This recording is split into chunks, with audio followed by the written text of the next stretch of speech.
के गरेको तिमीले के गरेको सानी तिमीले अघि नै के भनेथ्यौ मैले काकीको कहिले पनि खान्न चिया भनेको होइन कफी किन अहिले मेरो किन खान लाग्यो चियामा डोबेर होइन तिमीले अघि के भन्थ्यौ काकी म हजुरको कहिले पनि खान्न चिया हजुरको चियामा डोबेर भनेको मान्छेले मैले पनि कहिले पनि दिन्न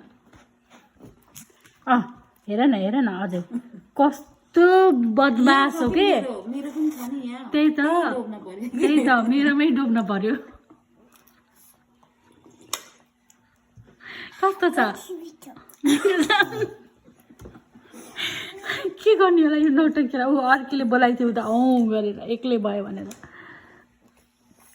त्यस्तो सानी मान्छेले खान हुन्न ठुलो मान्छेको चिया सानो बच्चाको छुट्टै हुन्छ आफ्नै हुन्छ भर्खरै बच्चाको कफी खाएको हो कि होइन